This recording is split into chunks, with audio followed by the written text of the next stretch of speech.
अस्सलामुअलैकुम। I hope आप सब खैरियत से होंगे। जैसे कि आप जानते हैं कि हमने सेकेंड ईयर की जो है कंप्यूटर की बुक स्टार्ट की हुई है और उसमें जो है वो हम सी प्रोग्रामिंग जो है वो देख रहे हैं। सी प्रोग्रामिंग से रिलेटेड जो कुछ भी था वो हमने सब कुछ जो है लास्ट लेक्चर्स में कर लिया हुआ है। Print type functions, processor directives, header files, scan function क्या है, ये वेरिएबल्स क्या है, उसकी डिक्लेरेशन क्या है, इनिशियलाइजेशन क्या है, असाइनमेंट ऑपरेटर क्या है, ये सब कुछ जो है ये हम लास्ट लेक्चर्स में देख के आ चुके हैं। आज का जो है वो आज हमने प्रोग्राम करके देखना है कि प्रोग्राम अगर हमें कोई स्टेटमेंट दी गई हो तो सी में हम कैसे वो प्रोग्राम लिखेंगे। आज के स्टेटमेंट देख लेते हैं। अगर आपने पहले लेक्चर्स नहीं लिए तो आपसे रिक्वेस्ट है कि आप पहले लेक्चर्स जो है वो ज़रूर ले लें ताकि आपको हर चीज़ जो है वो छोटी छोटी बातें जो है वो आपको पहले से पता हों कि प्री प्रोसेसर डायरेक्टिव क्या है, उसे क्यों यूज़ किया जाता है, हेडर फाइल्स क्या है, प्रिंट एफ फंक्शन क्या है, वाइड मेन फंक्शन किस लिए काम किया जाता है, C L R, S C R, clear screen का क्या है, गेट सी एच, मतलब ये सारे फंक्शंस जो हैं ये सब कुछ पहले डिफाइन कर चुकी हूँ। अगर आप वो लेक्चर्स देख लें तो अच्छी बात है। अगर मैं इस लेक्चर में एक्सप्लेन करने बैठूंगी तो ये लेक्चर बहुत लंबा हो जाएगा। आज का जो हमारा पर्पस है वो है प्रोग्राम लिखने का, कि सी में प्रोग्राम कैसे लिखा जाता है। अगर स्टेटमेंट दी गई हो तो स्टेटमेंट को अंडरस्टैंड कैसे करना है और उसको कैसे लिखना है, आज का ये हमारा टॉपिक है। अ, इसको प्रोग्राम को स्टार्ट करने से पहले आपसे एक छोटी सी रिक्वेस्ट है कि अगर आपने मेरे चैनल को सब्सक्राइब नहीं किया तो चैनल को सब्सक्राइब कर दें और साथ में लगे बेल आइकॉन को भी प्रेस कर दें ताकि आने वाली नई वीडियो का नोटिफिकेशन आपको मिल सके। स्टार्ट करते हैं जी। अब हमने सबसे पहले आप ये सब कुछ भूल जाएंगे क्या है ये, क्या हमने क्या नीचे से लिखना है क्या नहीं।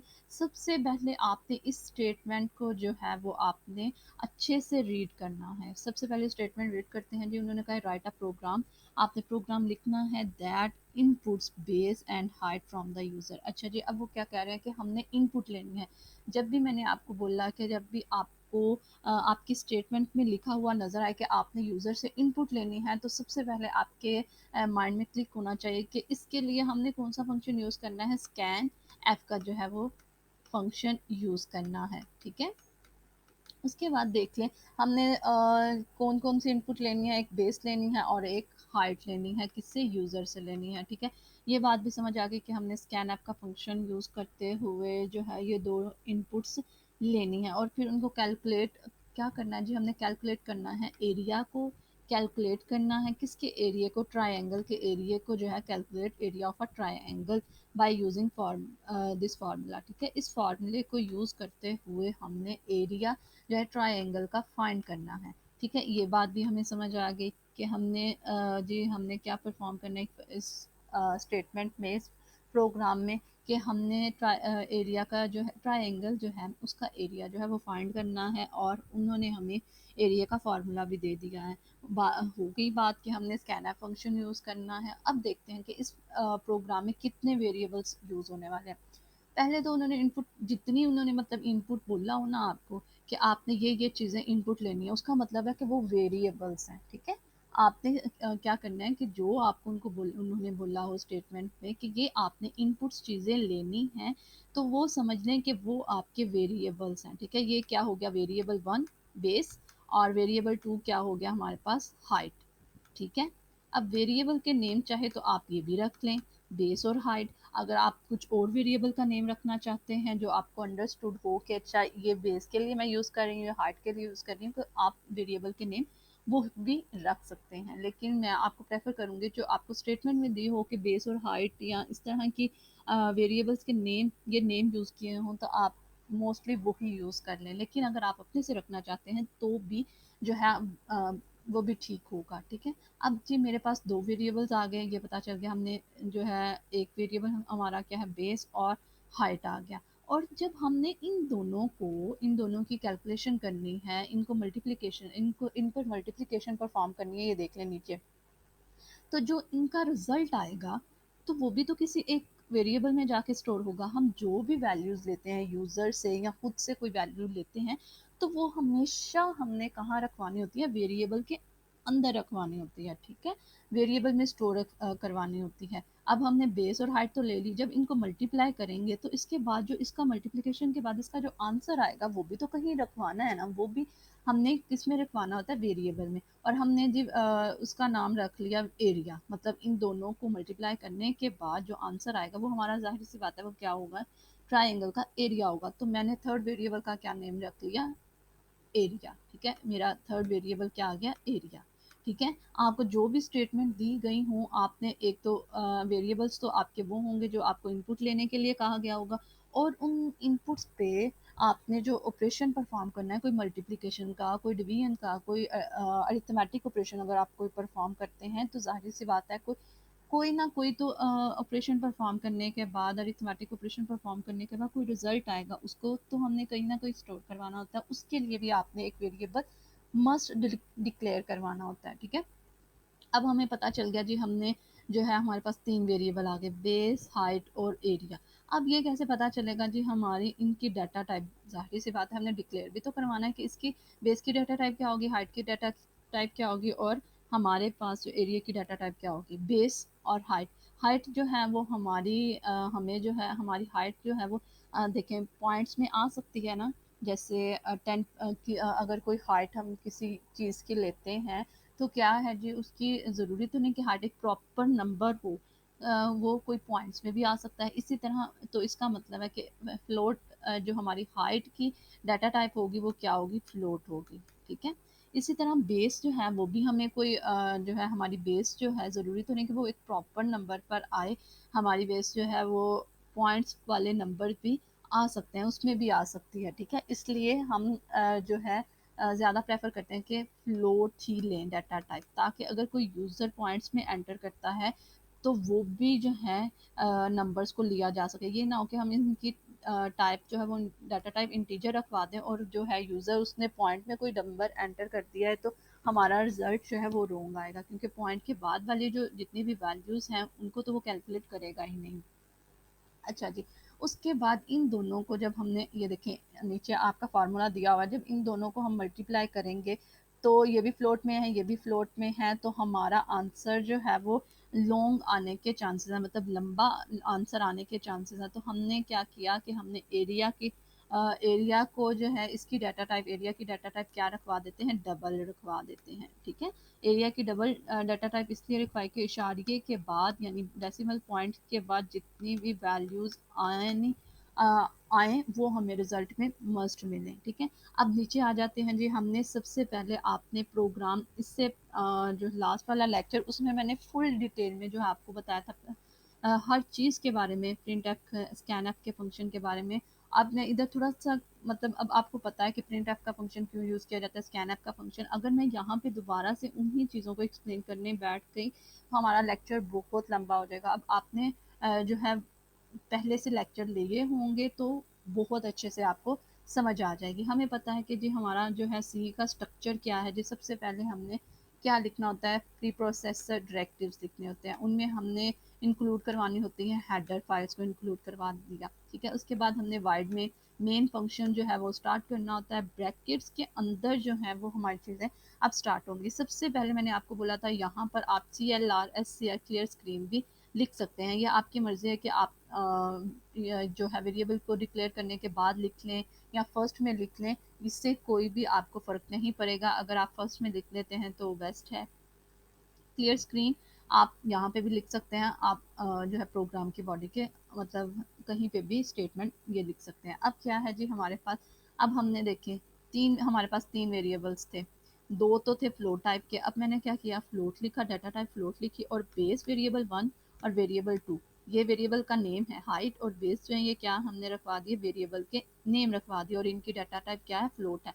दोनों की डाटा टाइप फ्लोट है, इसलिए मैंने इसको एक ही लाइन में जो है वो डिक्लेयर कर दिया। इस कोमे से आपने हर वेरिएबल को जो है सेपरेट करना है। अगर फॉर एग्जांपल मेरे पास एरिया भी जो है उसकी भी अगर मैं डाटा टाइप फ्लोट रखवाती तो यहाँ पे फिर मैंने क्या करना था, यहाँ कोमा लगा के यहाँ एरिया लिख देना था, उसके बाद मैंने सेमीकोलन लगाना था। लेकिन मेरी एरिया की जो डाटा टाइप है वो क्या है जी, डबल है, इसलिए उसको मैंने नीचे जो है वो डिक्लेयर करवा दिया सेपरेट से। ठीक है, ये भी हो गया। उसके बाद क्या जी हमारे पास थर्ड वेरिएबल क्या था, एरिया, उसकी डाटा टाइप क्या है जी, डबल, ये भी हमने रखवा दी। उसके बाद अब देखें हमने स्कैनअप का हमने अब क्या करना है कि यूज़र से जो है वो बेस और हाइट लेनी है। ठीक है, मैंने बोला था आप जो है स्कैन ऐप फंक्शन के साथ प्रिंट ऐप का फंक्शन मस्ट यूज़ करते हैं। अगर आप स्कैन प्रिंट ऐप का फंक्शन यूज़ नहीं करते तो आपको ये ब्लैंक स्क्रीन पर एक कर्सर मूव करता है, यहाँ पे ब्लिंक करता हुआ नज़र आएगा, लेकिन आपको अंडरस्टूड नहीं होगा कि मैंने कौन सी वैल्यू एंटर करनी है, क्या वैल्यू एंटर करनी है। इसलिए जो है इसकी वजह से हम प्रिंट ऐप का फंक्शन यूज़ करते हैं, ताकि एक स्टेटमेंट जो है वो पहले से हमें लिखी हुई नज़र आए और उसके बाद जो है वो यूज़र को वैल्यू एंटर करने में आसानी हो। अच्छा चलिए, अब हमने प्रिंट ऐप का फंक्शन यूज़ किया, डबल कोटेशन, हमने छोटी ब्रैकेट स्टार्ट की, डबल कोटेशंस के अंदर आपने टेक्स्ट लिखना होता है। अब लिखा जी हमने एंटर बेस लिखा, तो उसके बाद अब यूज़र ने एंटर करनी है, तो हमें पता है कि उसके लिए हम कौन सा फंक्शन यूज़ करते हैं, स्कैन ऐप का फंक्शन। और स्कैन ऐप के आपने ये ही स्पेलिंग लिखनी है। मैं आपको बार बार बोल रही हूँ कि आपने प्रिंट ऐप, स्कैन ऐप मतलब CLRS या गेट CH, यहाँ पर जितने भी ये फंक्शंस के नेम लिखे हुए हैं आपने एज इट इज़ ऐसे ही लिखने हैं, अपने से कोई भी स्पेलिंग ऐड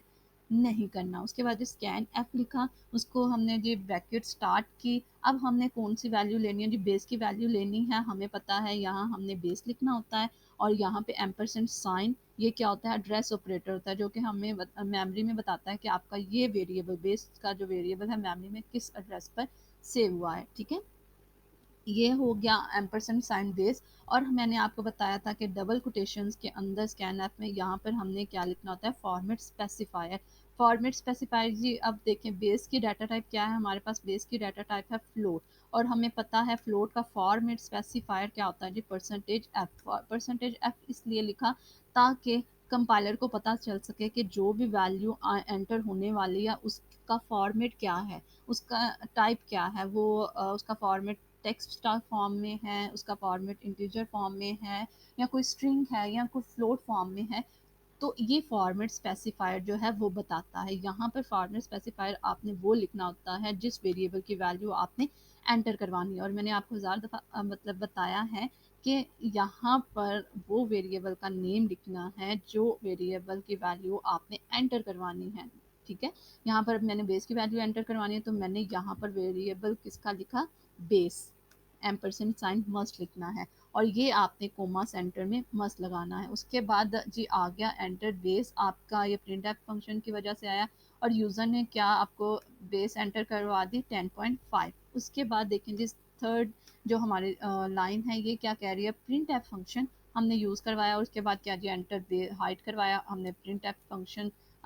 ये बार बार बताने की ज़रूरत नहीं है कि ब्रैकेट स्टार्ट होती है, डबल कोटेशन के अंदर आपने टेक्स्ट लिखना होता है। एंटर करवाएं जी हाइट, अब आपको हाइट, एंटर हाइट लिखा हुआ नज़र आएगा और यहाँ पर कर्सर ब्लिंक कर रहा होगा। अब यूज़र क्या करेगा, अपने से कोई वैल्यू एंटर करवाएगा। अब ज़रूरी नहीं है कि हर यूज़र 10.5 या 5.4 एंटर करवाएगा, आप वैल्यू कुछ और एंटर करवा सकते हैं। मैं भी एक यूज़र हूँ, तो मैं यहाँ पर वैल्यू कुछ और एंटर करवा सकती हूँ। ठीक है, अब यहाँ क्या है जी, अब हमने स्कैन ऐप फंक्शन के थ्रू जो है वो हाइट की वैल्यू ले ली। हाइट की वैल्यू क्या आई जी, हमारे पास यूज़र ने क्या एंटर की, 5.4। यहाँ पे मैंने कहा, बोला आपको यहाँ पर आपने वो वैल्यू लिखनी होती है, यहाँ पे वो वेरिएबल का नेम लिखना होता है जिसकी वैल्यू आपने एंटर करवानी है। ठीक है, अब हमने हाइट की वैल्यू जो है वो एंटर करवानी थी, मैंने एम्परसेंट साइन हाइट लिखा, और कोमे से पहले डबल कोटेशन के अंदर आपने फॉर्मेट स्पेसिफायर बताना होता है। हाइट की जो है हमारे पास जो डाटा टाइप है वो क्या है, हमारे पास फ्लोट डाटा टाइप है, और फ्लोट डाटा टाइप की आपको पता है फॉर्मेट स्पेसिफायर क्या होता है, परसेंटेज एफ होता है। और बार बार ये बता रही हूँ, अगर आप यहाँ पे ये नहीं लिखेंगे कंपाइलर एरर दे देगा, उसे नहीं पता चलेगा कि मैंने किस टाइप के डाटे को एंटर करवाना है। उसके बाद देख लें जी, अब एरिया, एरिया में मैंने बोला था कि हमने अपना रिजल्ट जो है वो कहाँ पे सेव करवाना है, हमने कौन सा एक वेरिएबल लिया था जिसमें हमारा रिजल्ट सेव होगा, एरिया का। ये देख लें डबल एरिया, अगर आप यहाँ पर एरिया को डिक्लेयर नहीं करवाते तो आपको ये डाटा टाइप जो है यहाँ पर लिखने की ज़रूरत पड़ेगी। और अगर आप स्टार्टिंग में ही सारे वेरिएबल डिक्लेयर करवा देते हैं तो हर स्टेप पर आपको वेरिएबल के नेम के साथ उसकी डाटा टाइप लिखने की ज़रूरत नहीं पड़ती, अगर फर्स्ट पे ही आपने उसको डिक्लेयर करवा दिया। फॉर एग्जांपल, अगर आप यहाँ पर इसको डिक्लेयर नहीं करवाते और यहाँ पर एरिया का आप यूज़ कर वेरिएबल का नेम यूज़ करते, तो यहाँ पर आपको डबल लिखने की ज़रूरत होनी थी इसकी डाटा टाइप। ठीक है, अब यहाँ पर लिखने की इसलिए ज़रूरत नहीं क्योंकि हमने स्टार्टिंग पे ही उसको डिक्लेयर करवा दिया है। ये बात हमेशा याद रखनी है आपने कि हमने अपने वेरिएबल्स को इनिशियली स्टार्टिंग पे डिक्लेयर करवाना होता है। ठीक है। अगर आप इसको डिक्लेयर नहीं करवाएंगे, डिक्लेयर का क्या मतलब है कि आपने वेरिएबल का नेम देना होता है और साथ में उसकी डाटा टाइप बतानी होती है। अगर आप नहीं करवाएंगे तो कंपाइलर क्या कर देगा, एरर दे देगा कि आपका हाइट क्या है, ये मतलब ये वेरिएबल मतलब ये हमने जो वर्ड लिखा है ये किस लिए यूज हो रहा है। ठीक है। अब एरिया लिखा, अब यहाँ पे जी एरिया का फार्मूला उन्होंने हमें फर्स्ट में ही दे दिया था, मतलब क्वेश्चन में ही, स्टेटमेंट में ही दे दिया था। एरिया का फार्मूला क्या है जी, 1/2 है, तो इसका अगर हम पॉइंट्स में लिखें तो ये हमारा 0.5 बनता है। ठीक है। हाफ का क्या है हमारा 0.5, फिर मल्टीप्लीकेशन यहाँ बेस लिखी और मल्टीप्लीकेशन हाइट लिख दिया। अब क्या होगा, हमारा पीछे से ये कैलकुलेशन हो रही होगी। बेस में क्या है जी, हमारे पास है 10.5 है, 0.5 जो है 10.5 के साथ मल्टीप्लाई होगा, उसके बाद फिर मल्टीप्लाई होगा हाइट के साथ। हाइट हमारी क्या है 5.4, ये जो है 5.4 इसके साथ मल्टीप्लाई होकर जो भी आंसर आएगा वो मेरा इस एरिया में सेव हो जाएगा। ठीक है। इस एरिया में जो है वो हमारा आंसर आकर, जो भी आंसर आता है यहाँ पर आकर वो सेव हो जाएगा। उसके बाद ही हम इस एरिया में तो वो सेव हो गया, लेकिन वो हमें स्क्रीन पर शो नहीं हो रहा। आंसर जो है वो हमें स्क्रीन पर शो नहीं हो रहा है, सिर्फ वेरिएबल में, एरिया के वेरिएबल में आकर आंसर जो है वो सेव हो गया है। शो कैसे होगा, डिस्प्ले कैसे होगा, प्रिंट एफ फंक्शन को यूज़ करके जो है वो हम आंसर को डिस्प्ले करवा सकते हैं। अब मैं क्या चाहती हूँ कि इस एरिया का जो भी आंसर आया है वो डिस्प्ले हो स्क्रीन पर।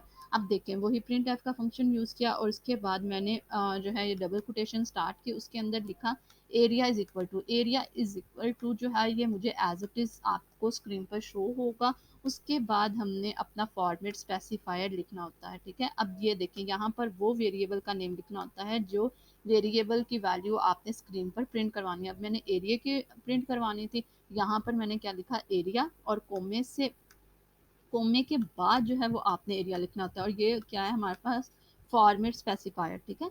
अब ये आप बोल रहे होंगे कि 5.2 क्या है, के लास्ट लेक्चर्स में हमने पढ़ा था फील्ड विड्थ। ठीक है। फील्ड विड्थ के बारे में बताया था, वो क्या होती है, ये जो है ये वो चीज़ को एक्सप्लेन कर रही है, फील्ड विड्थ को। परसेंटेज एफ के सेंटर में जो है वो हमने फील्ड विड्थ लिखनी होती है। फील्ड विड्थ क्या होती है, नंबर ऑफ कॉलम्स हमने बताने होते हैं कि कितने नंबर ऑफ कॉलम्स जो हैं वो हमने यूज़ करने हैं।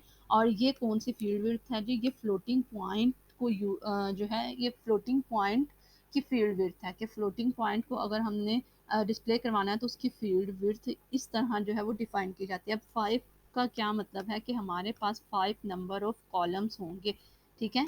5 नंबर ऑफ कॉलम्स जो हैं वो होंगे, जिसमें हमारा रिजल्ट जो है वो शो होगा 1 2 3 4 एंड 5। ठीक है। 5 कॉलम्स हो गए। और इस 2 का क्या मतलब है, इस 2 का मतलब है कि जो भी आंसर आने वाला है उसके डॉट मतलब ये पॉइंट के बाद जितनी भी वैल्यूज़ होंगी उनकी पहली 2 वैल्यूज़ आपने सिर्फ आंसर में लिखनी है। ठीक है।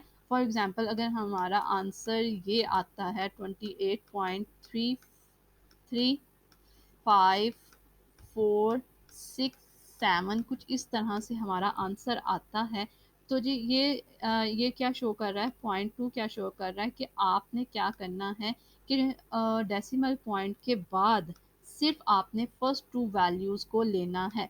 ठीक है। बाकी वैल्यूज़ को स्किप करवा देना है। ठीक है। अब एरिया में क्या सेव होगा जी, आके पहले तो 5 कॉलम्स जो है वो कॉलम्स लेगा, उसके अंदर वैल्यूज़ को शो करवाएगा। अब हमारा आंसर क्या आ गया जी, ये देखिए, ये आंसर कैलकुलेट होके आ गया है 28, ठीक है, .35। देख लें, अब इसने पॉइंट के बाद सिर्फ 2 वैल्यूज़ को लिया है। ठीक है। उसके बाद हमारे पास कौन सा गेट सी एच का फंक्शन आ जाता है, ये हमने हर प्रोग्राम में मस्ट यूज़ करना होता है। ब्रैकेट आपकी क्लोज हो जाएगी। ये था आज का हमारा प्रोग्राम। आज के लेक्चर में अगर आपको किसी भी पॉइंट की समझ ना आई हो, आप कमेंट सेक्शन में पूछ सकते हैं। दुआओं में याद रखिएगा। अल्लाह हाफिज़।